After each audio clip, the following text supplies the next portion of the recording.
Praise the Lord. मेरा नाम महेश है और आज हम कुछ बाइबल की बातों के ऊपर डिस्कस करेंगे कि प्रभु यीशु मसीह क्रूस पर क्यों गए, उनका जाने का क्या रीज़न है। आज मैं उसके ऊपर बात करूंगा। तो जो पहले हम बात करेंगे कि प्रभु यीशु मसीह क्रूस के ऊपर क्यों गए, उसका क्या कारण था प्रभु यीशु मसीह का कि क्यों क्रूस के ऊपर गए, उन्होंने क्यों इतना दर्द सहा, उनके हाथों में कील गाड़े गए, उनको मारा गया बुरी तरह से। उसका कारण क्या है, प्रभु यीशु का क्रूस पे जाने का रीजन क्या है। देखो, जो बाइबल हमें बताती है, बाइबल के मुताबिक ये है कि प्रभु यीशु मसीह ने हमारे पापों के लिए लहू बहाया है। कि जो इंसान है उसने पाप किया, उस पाप को, हमारे पापों का कर्ज चुकाने के लिए यीशु मसीह क्रूस पे गए। इसको थोड़ा और मैं डिटेल में बताता हूं कि परमेश्वर ने जब इंसान को बनाया, आदम को बनाया, हवा को बनाया, तो परमेश्वर ने उसको ना मना किया था कि तुम बगीचे में रखा। बाइबल में लिखा है कि अदन के बगीचे में उसको रखा। प्रभु ने बोला कि तुम सारे फल खा सकते हो, लेकिन एक फल खाने को परमेश्वर ने मना किया कि ये वाला फल तुमने नहीं खाना है। उसे क्या कहा था कि ज्ञान का वृक्ष है, तो वो परमेश्वर ने उसको खाने को मना किया था कि तुम्हें ये वाला फल नहीं खाना है। लेकिन परमेश्वर का एक दुश्मन है, उसे शैतान बोलते हैं। मैंने एक वीडियो बना के रखी हुई है, उसमें मैंने बताया हुआ है, आप उस वीडियो को भी देख सकते हैं कि हमारे जीवन में दुख और तकलीफ कौन लेके आता है। तो वो आप सुनेंगे तो आपको शैतान के बारे में पता चल जाएगा।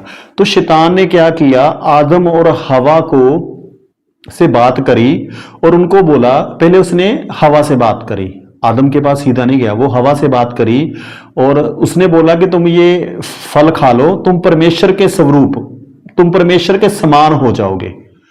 तो उसने, हवा ने उसकी बात मान ली और वो फल खा लिया, और उसके बाद आदम ने भी खा लिया। जब उन्होंने कानून तोड़ दिया ना, परमेश्वर की आज्ञा उन्होंने तोड़ दी।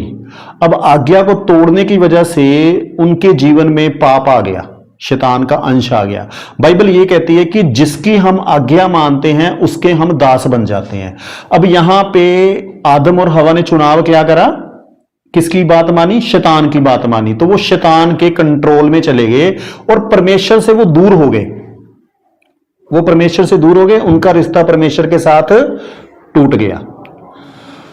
अब पाप का अंश आ गया आदम के अंदर और हवा के अंदर। देखो, ये पृथ्वी के पहले मनुष्य थे, आदम और हवा, जिसको परमेश्वर ने बनाया।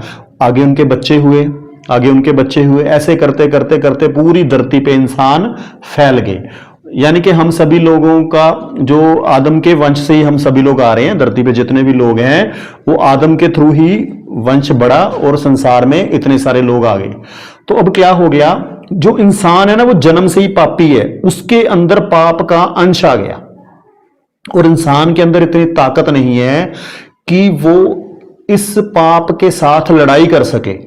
इसे और थोड़ा सा गहराई में समझाता हूं कि पाप का अंश मतलब शैतान की दुष्ट आत्मा हमारे जीवन में आ गई है, और हमारे जीवन में जब वो आ गई है तो हम पाप करते जा रहे हैं। पहले समझेंगे पाप क्या होता है। परमेश्वर की आज्ञा को ना मानना, उसको पाप बोलती है बाइबल। जैसे आदम और हवा को परमेश्वर ने बोला था कि तुमने क्या करना है, कि तुमने इस फल को नहीं खाना, उन्होंने परमेश्वर की आज्ञा तोड़ दी। तो परमेश्वर ने क्या करा, उसको अदन के बगीचे से बाहर निकाल दिया। अब शैतान का कंट्रोल और आदम और हवा के जीवन में आ गया। अब परमेश्वर पवित्र है, परमेश्वर और शैतान ना इकट्ठे नहीं रह सकते। शैतान को परमेश्वर ने स्वर्ग में से नीचे गिरा के फेंका हुआ है, वो धरती पे उसको फेंक दिया था। बाइबल ये दावा करती है, बाइबल में ये बातें लिखी हुई हैं। तो शैतान धरती पे है। अब शैतान का इंसान के ऊपर कंट्रोल आ गया। अब जब कंट्रोल आ गया, उसने इंसान को बना लिया गुलाम। अब इंसान शैतान का गुलाम हो गया और शैतान को तकलीफ देके आनंद मिलता है। शैतान का मेन मकसद यही है कि जो इंसान है धरती पे वो तकलीफ में रहे, बीमारियों में रहे, पाप में रहे, वो सारे गलत काम करे। अब देखो धरती पे क्या हो रहा है, प्रभु यीशु ने भी ये लाइन बोली है कि चौड़ा है वो मार्ग जो नाश की ओर जाता है, लेकिन सकड़ा है वो मार्ग जो प्रभु की तरफ मतलब जाता है। प्रभु का मार्ग सकड़ा है। बहुत कम लोग हैं जो धरती पे परमेश्वर की इच्छा को फॉलो करते हैं, लेकिन आज्ञा को तोड़ने वाले बहुत लोग हैं। आज धरती पे आप देखोगे तो डे बाय डे क्या होता जा रहा है, ईमानदारी खत्म होती जा रही है, दया खत्म होती जा रही है। पहले लोग एक दूसरे के ऊपर दया करते थे, 15-20 साल पहले आ जाओ, लोग एक दूसरे के ऊपर दया करते थे, लेकिन आज वो चीजें खत्म होती जा रही है। आज लोग एक दूसरे के ऊपर दया नहीं कर रहे हैं, कम हो गई है वो चीजें। हैं, मैं नहीं कहता नहीं है लेकिन कम होती जा रही हैं। तो ये सारी चीजें किसको दर्शाती हैं? पाप को दर्शाती हैं। यानी अब पाप हमारे जीवन में आ गया। अब जब परमेश्वर ने देखा कि आदम और हवा धरती पे दुखों और तकलीफों में रह रहे हैं, अब वो हमारा रचने वाला है, हमारा पिता है, हम उसके बच्चे हैं, अब उससे ना ये देखा नहीं गया। परमेश्वर को शुरू से ही आदम और हवा के साथ संगति करने में इंटरेस्ट है।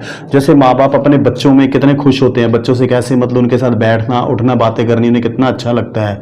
तो ऐसे ही परमेश्वर को हमारे साथ बैठने में आनंद मिलता है। अगर शुरू में बाइबल में उत्पत्ति में देखते हैं तो परमेश्वर और आदम और हवा के साथ रोज संगति करने आते थे, मिलने आते थे। लेकिन शैतान ने जब उनसे पाप करवा दिया तो अब परमेश्वर और इंसान की संगति नहीं हो सकती, क्योंकि पाप और परमेश्वर इकट्ठे नहीं रह सकते। आदम और हवा मतलब के आगे बच्चे हो गए, धरती पे काफी सारे लोग बढ़ गए, लेकिन परमेश्वर देख रहे हैं कि ये सारे लोग क्या कर रहे हैं? पाप करते जा रहे हैं। तो जब वो पाप कर रहे थे ना, तो परमेश्वर ने धरती को खत्म कर दिया, पानी से ना धरती को खत्म कर दिया। लेकिन वहां बाइबल में लिखा है कि परमेश्वर को ने कहा कि इंसान को बनाकर वो पछताया। ये लाइन बाइबल में लिखी है कि इंसान को बनाकर परमेश्वर को पछतावा हो रहा है कि मैंने इसको क्यों बनाया, क्योंकि वो जब भी उसके मन में पाप ही उत्पन्न हो रहा है, इंसान के मन में पाप ही उत्पन्न हो रहा है। पाप मतलब परमेश्वर की आज्ञा को तोड़ना। वो कहता है ये काम मत करो, इंसान वो ही काम कर रहा है। अब परमेश्वर ने फिर इनको उनसे संगति करना चाहते हैं अपने बच्चों के साथ। सारे हम परमेश्वर के बच्चे हैं। आदम और हवा से जो लोग बच्चे हुए, आगे उनके बच्चे हुए, वो सब हम सब किसके बच्चे हैं? परमेश्वर के बच्चे हैं। तो अब परमेश्वर ने फिर उनको बोला, आगे मैं ये बातें शॉर्टकट में बता रहा हूँ, अगर आप बाइबल में पढ़ोगे तो बहुत गहराई में आपको चीजें समझ लेंगे। मैं शॉर्टकट में समझा रहा हूँ कि आपको बात समझ में आ जाए कि यीशु मसीह क्रूस के ऊपर क्यों गए। तो प्रभु ने एक सिस्टम बना दिया। प्रभु ने कुछ लोगों को, कुछ जाति के लोगों को अधिकार दिया कि तुम मतलब सेवक बनोगे मेरे, प्रभु के पास्टर लगा के चलो, पास्टर बन गए। प्रभु ने उनको बोला कि तुम क्या, अगर पाप होता है तुम्हारे से तो तुम्हें बलि देनी पड़ेगी, कि जानवर लेके आओ, उसका लहू बहेगा तो तुम्हारे पापों की माफी हो जाएगी। यानी यहां से ये बात समझ में आ गई कि जो पापों की माफी है उसके लिए लहू बहाना पड़ेगा। अब लोगों ने क्या करा? लोग पाप करते थे, जानवर लेके आते थे, बलि देते थे और उसके पाप की माफी हो जाती थी। लेकिन दोबारा फिर उनसे पाप हो जाता था, दूसरी बार, तीसरी बार, चौथी बार, बार बार। तो परमेश्वर इससे भी दुखी हुआ। परमेश्वर ने अपने बेटे को, यीशु मसीह को धरती पे भेजा। और धरती पे जब यीशु मसीह आए तो जो उनका जन्म हुआ वो कुंवारी औरत के द्वारा हुआ, मतलब पति पत्नी या पुरुष और औरत के मिलाप से उनका जन्म नहीं हुआ है। पवित्र आत्मा की शक्ति के द्वारा, परमेश्वर की शक्ति के द्वारा जो मरियम है, उन्होंने मतलब कि प्रभु यीशु मसीह को जन्म दिया। तो ठीक हो गया। अब प्रभु यीशु मसीह जब धरती पे आए तो उन्होंने कोई भी पाप नहीं करा। क्यों नहीं करा? क्योंकि उनके अंदर पाप का अंश नहीं है। तो वहां पे भी शैतान ने आके उनसे सामना किया, बातचीत करी। शैतान ने प्रभु यीशु मसीह को बोला कि मेरे सिर आगे सिर झुका। तो वहां पे यीशु मसीह ने उसको मना किया कि नहीं, मैं परमेश्वर के अलावा किसी और की उपासना नहीं करूंगा। वहां शैतान ने कई लालच भी दिए प्रभु यीशु मसीह को। तो यीशु मसीह जितने दिन धरती पे रहे उन्होंने कोई भी पाप नहीं किया। और हमारे पापों के लिए जो पहले जानवरों का लहू बहाया जाता था, वो यीशु मसीह ने लहू बहाया। यीशु मसीह ने मार खाई हमारे पापों के लिए, और जब उन्होंने लहू बहाया तो हमारे पापों की माफी होगी, जो पाप हमने किए थे, जो आदम और हवा ने किए थे। अब एक बात मन में सवाल आता है कि एक यीशु मसीह के लहू बहाने से सारे संसार की पापों की माफी कैसे ही होगी? उसका रीजन क्या है कि जैसे एक बंदे के पाप करने से हम सभी लोग पापी हो गए। जब परमेश्वर ने इंसान को बनाया था तो उसने उसकी मृत्यु नहीं बनाई थी। परमेश्वर ने ऐसे बनाया था कि ये बंदा सदा ही जिंदा रहेगा। लेकिन जब उसने पाप कर लिया, परमेश्वर की आज्ञा को तोड़ दिया, शैतान के अधीन चला गया, तो उसके जीवन में मृत्यु आ गई और परमेश्वर से वो दूर हो गया। तो जब यीशु मसीह ने लहू बहाया तो परमेश्वर ने लहू किसके लिए बनाया? हमारे पापों के लिए। यीशु मसीह ने लहू बहाया, हमारे पापों की कीमत चुकाई। यानी जो पहले वो जानवर लहू बहाता था तो पापों की माफी होती थी, अब यीशु मसीह ने लहू बहा दिया। और जब यीशु मसीह ने लहू बहा दिया तो हमारे पापों के लिए लहू बहाया। और हमारा, जब हम यीशु इस बात के ऊपर विश्वास करते हैं, बाइबल कहती है अगर तुम इस बात के ऊपर विश्वास करो कि यीशु ने तुम्हारे पापों के लिए लहू बहाया है, तो फिर तुम्हारे पापों की माफी हो जाएगी। जैसे एक के पाप करने से, आदम के पाप करने से क्या हो गया था? मृत्यु आ गई, पाप आ गया। वैसे ही यीशु के लहू बहाने से हमें अनंत जीवन मिलता है, पापों की माफी मिलती है। बाइबल में लिखा है परमेश्वर ने जगत से इतना प्रेम किया कि उसने अपना एक लौता पुत्र दे दिया, ताकि जो कोई उस पर विश्वास करे वो नाश ना हो वरन अनंत जीवन पाए।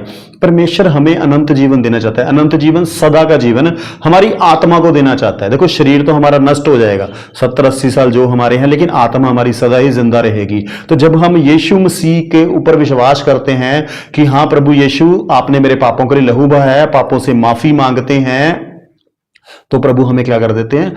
माफ कर देते हैं। यानी कि यीशु मसीह ने लहू क्यों बहाया? हमारे पापों के लिए लहू बहाया।